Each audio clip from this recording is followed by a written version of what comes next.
Welcome back to Cinema Central. I'm your host DJ Ace, and sorry I haven't had a new episode for a while, but for a minute there wasn't much I wanted to go see in theater and I had a summer vacation.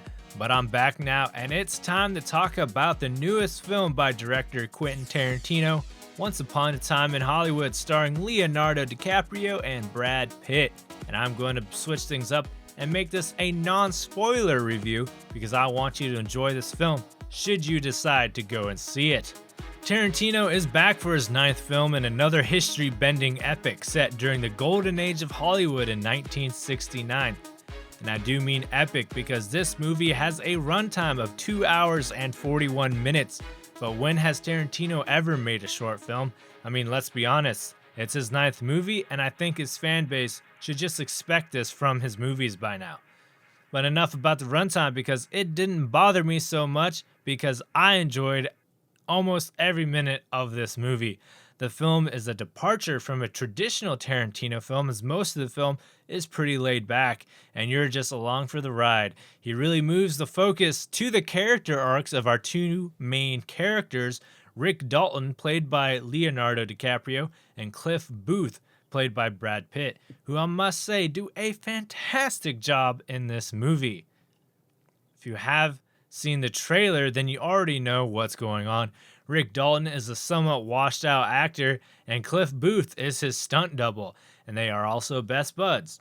I love to think that the pinnacle of an acting career comes when someone can play an actor playing in a movie, which is exactly what DiCaprio gets to do, and it is hilarious because he essentially gets to make fun of himself because this is Leonardo DiCaprio we are talking about, who is an Oscar-nominated and Oscar-winning actor who is great in everything he does, and he's been in Tarantino's films before. So I think he has fun portraying a character who's the exact opposite of what he's actually like. But they don't shy away from poking fun at him either. There's that scene in the trailer, which subsequently is in the movie, where the girl walks up to him and says that is the best acting she has ever seen, and he starts crying, and he's like, "I'm Rick effing Dalton." I feel like he could have easily substituted his own name. There's also this fun bit where the director of the movie he's filming in the movie comments on Rick improving a scene, which is great because Leo famously improved a scene in Django Unchained, the other Tarantino film he was in. That's all I will say about him. Like I said, DiCaprio and Pitt's chemistry is off the chain and makes me wonder if they've ever done something together before. Tarantino does a lot of fun things with the film, specifically messing around with the aspect ratios and film quality, namely the fact that some scenes in the movie are in 4:3 because 16:9 aspect ratio didn't exist yet.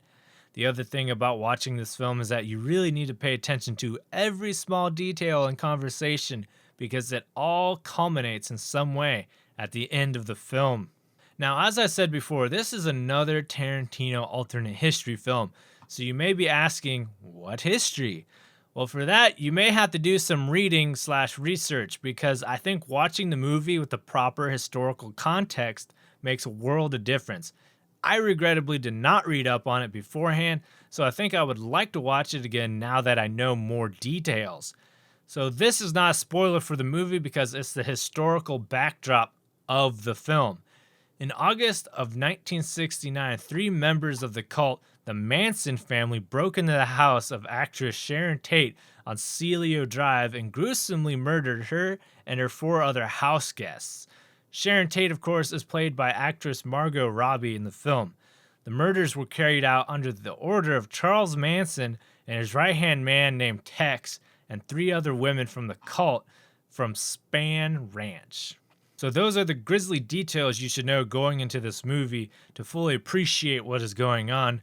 Also, if you want to read more about the whole murder and everything, this is the internet. You can find that information easily. But if you'd rather not read about it, I don't blame you, and hopefully my little summary of historical events was good enough for you. Finally, I'll say while most of the movie is pretty chill and character focused, let's be honest, this is a Tarantino film, and believe me when I say the film does go full Tarantino by the end of the movie. And if you've seen Tarantino's movies before, you can fully appreciate what I mean by that. That wraps up my review of this movie. If I have at the very least piqued your interest, then I would encourage you to go check it out. And if you are a Tarantino fan but want to see something of his with a little different flavor but no less artistic, then I would for sure recommend it.